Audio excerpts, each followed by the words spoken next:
کبھی کسی بندے کو اتنا تنگ نہ کرنا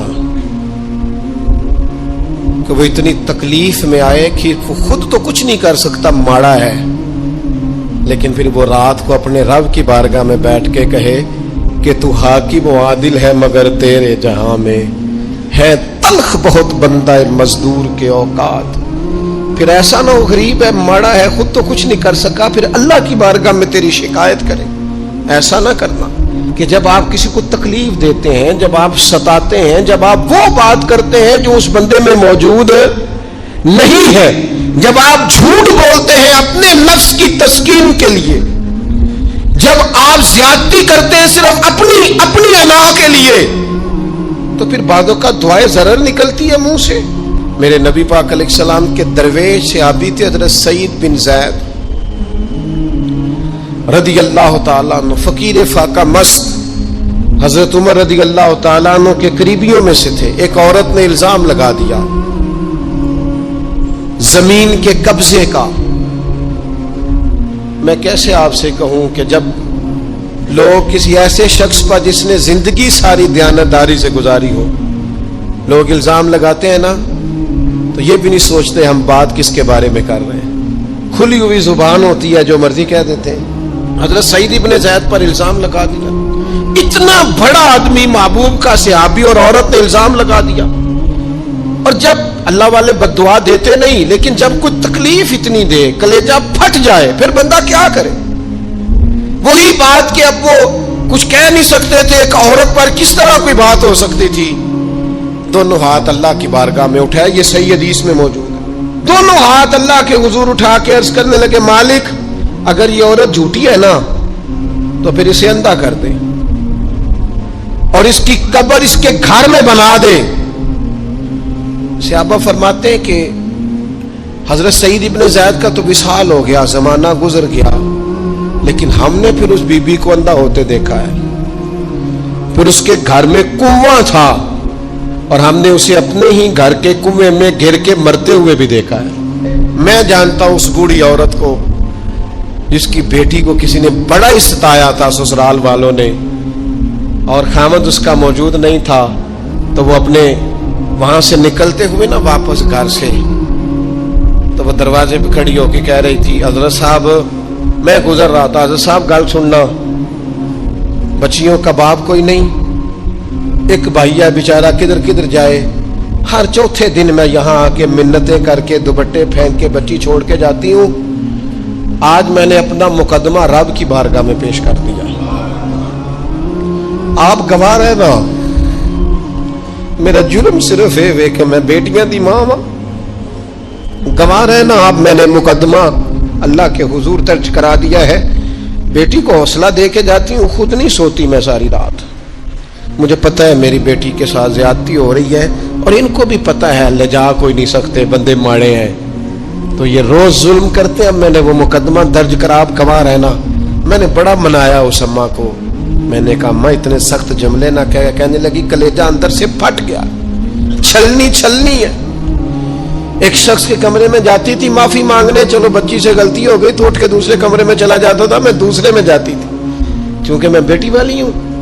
اب میں نے مقدمہ درج کرا دیا ہے، اب میرا رب جانے بہتر انصاف، میں بڑا اللہ کا گناہگار بنتا ہوں، میں نے پھر واقعی وہاں انصاف ہوتے دیکھا، میں نے وہ رنگ بدلتے اور حالات تبدیل ہوتے دیکھے۔ یہ یاد رکھنا، زندگی خود بھی گناہوں کی سزا دیتی ہے، یہاں بھی زندگی خود بھی گناہوں کی سزا دیتی، یاد رکھنا، ذرا احتیاط سے منہ کھولنا کسی کے بارے میں، اللہ کے بندوں کے بارے میں اپنی زبانیں ذرا احتیاط سے کھولنا، ذرا خیال کرنا، کسی غریب کے بارے میں جملے سوچ کر بولنا، کسی کمزور کا مذاق اڑانا تو معاذ اللہ ذرا ہوش کرنا، اللہ سے ڈر کے بات کرنا، اس لیے کہ بڑی جلدی انصاف کا وقت آنے والا، بڑی جلدی حالات بدلنے والے ہیں۔ تلک الایام نداولها بین الناس، اللہ لوگوں کے درمیان دن بدل دیا کرتا ہے، پھر لوگوں کو جگہ نہیں ملتی چھپنے کی، رخ چھپانے کی۔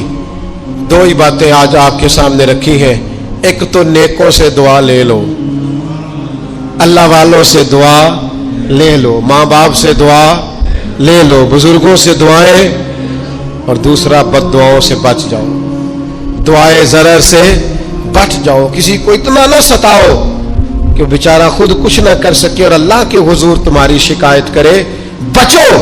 وہ میں نے بہت پرانا ایک جملہ کہا تھا، پھر کہتا ہوں، غریبوں کی بد دعائیں دن میں نہیں ستاتی، غریبوں کی بد دعائیں رات کو ستاتی۔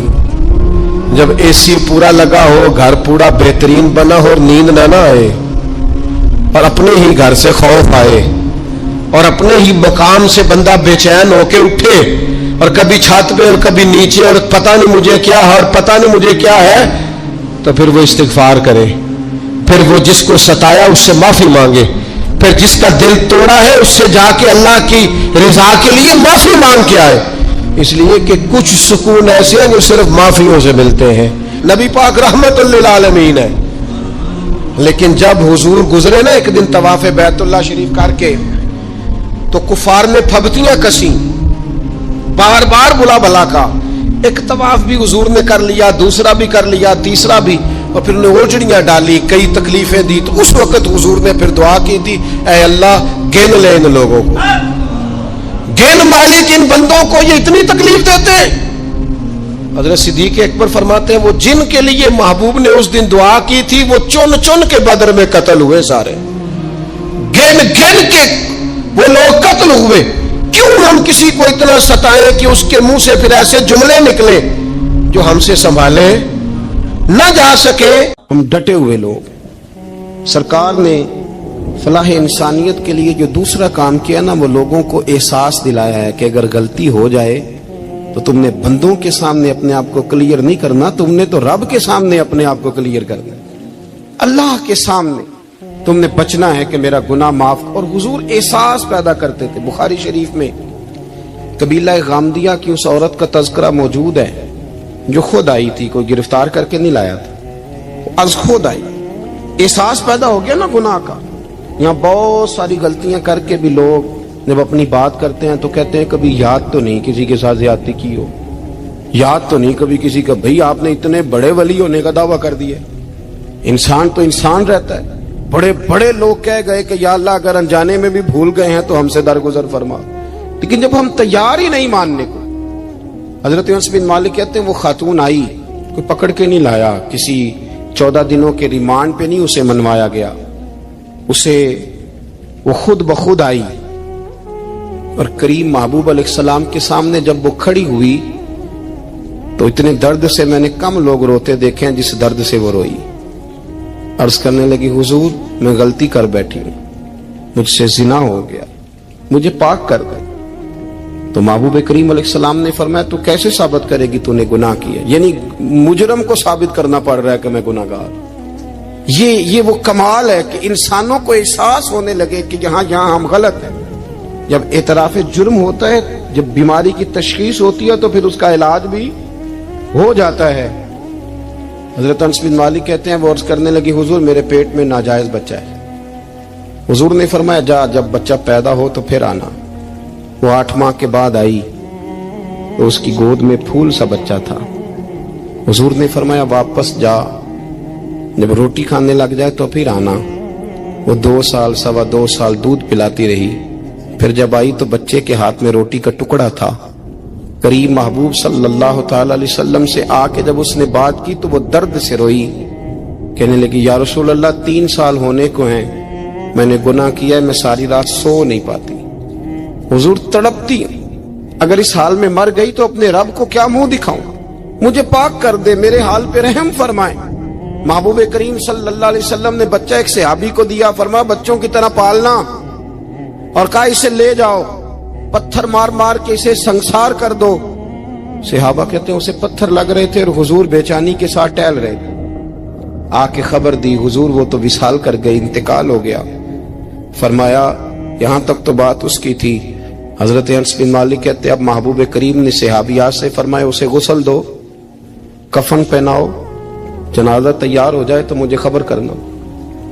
حضرت انس بن مالک کہتے ہیں غسل ہوا، کفن ہوا، جنازہ تیار ہوا تو حیران ہم تب ہوئے جب میرے محبوب نے فرمایا صفے بناؤ، میں خود جنازہ پڑھاؤں گا، میں خود جنازہ پڑھاؤں گا۔ اور سرکار نے جنازہ پڑھایا تو ایک شخص کی زبان سے نکلا حضور اس ملعون کا معاذ اللہ جنازہ جس نے ناجائز بچہ جنا، اس کے لیے آپ دعا کر رہے ہیں، جنازہ پڑھا۔ اور حضور فرمانے لگے خاموش ہو جاؤ، تم نے گناہ دیکھا ہے اس کا احساس نہیں دیکھا، تم نے غلطی دیکھی ہے لیکن اس کی توبہ کا انداز نہیں دیکھا۔ اور صاحب کنز العمال نے یہ لفظ نقل کیے ہیں کہ کریم محبوب فرمانے لگے اس نے تو ایسی شاندار توبہ کی ہے کہ اگر میں اپنی ساری امت میں بانٹ دوں تو اللہ سب کی مغفرت فرما دے گا۔ احساس جب پیدا ہو جاتا ہے نا اپنے دل کے اندر کہ یہاں میں غلط ہوں، ان العبد اذا اعترف ثم تاب تاب اللہ علیہ او کما قال نبی صلی اللہ علیہ وسلم، رواہ مشکات۔ حضور نے فرمایا جب کوئی بندہ کہتا ہے نا اللہ میں بھول گیا تھا اور پھر وہ توبہ کرتا ہے تو رب اس کی توبہ کو فوراً ہی قبول فرما لیتا ہے۔ حضرت عبداللہ بن حذافہ جہاد کر رہے تھے، روم کے عیسائیوں نے گرفتار کر لیا، 1000 آدمی نے مل کے پکڑا، گرفتار نہیں ہوتے تھے صحابی، 1000 آدمی نے گھیرا ڈالا، گرفتار کر کے لے گئے۔ اور جب بادشاہ کے سامنے گئے تو وزیر کہنے لگا بادشاہ بندہ بڑے کام کا ہے، اگر ہمارے قابو آ گیا تو فائدہ دے گا۔ صحابی ہیں حضرت عبداللہ بن حذافہ، حضرت فاروق اعظم کا زمانہ ہے، اگر قابو آ گیا تو فائدہ دے گا۔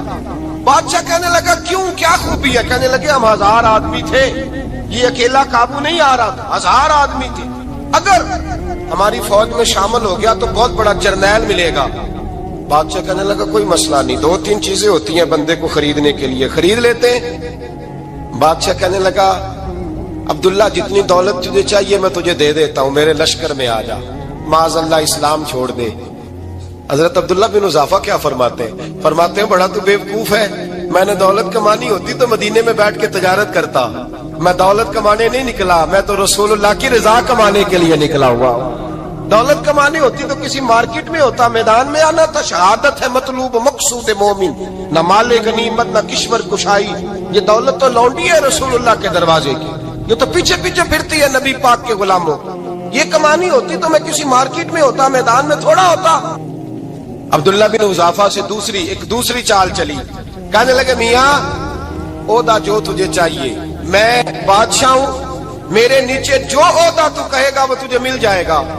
حضرت عبداللہ بن حذافہ کہنے لگے شاید تجھے پتہ نہیں میری تعریف کیا ہے، شاید تو جانتا نہیں میری تعریف کیا ہے۔ کہا صاحب کی کیا تعریف ہے؟ کہنے لگے میں رسول اللہ کا صحابی ہوں اور کائنات میں سب سے بڑا عہدہ مصطفیٰ کے صحابی ہونے کا عہدہ ہے۔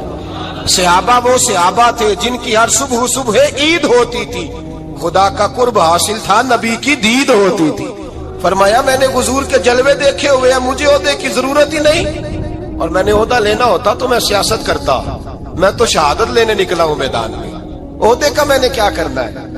اب بادشاہ کہنے لگا اسے قتل کر دو، وزیر کہنے لگا نہیں ایک بات اور ہے، مجھے ایک چال اور چلنے دو۔ کہا وہ کیا؟ کہنے لگے میری بیٹی بڑی خوبصورت ہے، مجھے موقع دو اپنی ہی بیٹی کو سجا بنا کے، وہ جوان جس کی جوانی اتنی بڑی ہے کہ 1000 آدمی مقابلے میں کھڑا نہیں ہوتا، اس جوان کے کمرے میں رات کی تنہائی میں بنا سوار کے بی بی کو بھیجا۔ وہ بی بی کہتی ہے میں ساری رات بن سور کے اس صحابی کے کمرے میں بیٹھی رہی، لیکن یہ کیا شخص تھا، ساری رات ہی مسلح پہ بیٹھا رہا، ساری رات ہی، کچھ دیر تھک جاتا تو یہ کریم رسول پہ درود پڑھنا شروع کر دیتا۔ بی بی کہتی ہے سحری ہو گئی تو میں نے چھو کے دیکھا کہ انسان ہے کہ جن ہے، یہ بندہ ہے کہ فرشتہ ہے، چھو کے دیکھا۔ کہنے لگے پیچھے ہٹ جا، میں نے کہا میں نے تو سنا تھا تو 1000 کے مقابلے میں ہے اور تو اتنا بے حس ہے کہ بنی سوری دلہن بیٹھی ہے، تو نے نظر نہیں کی۔ عبداللہ بن حذافہ، بی بی کہتی ہے نظر پھر نہیں اٹھائی، نظر پھر جھکی ہوئی ہے۔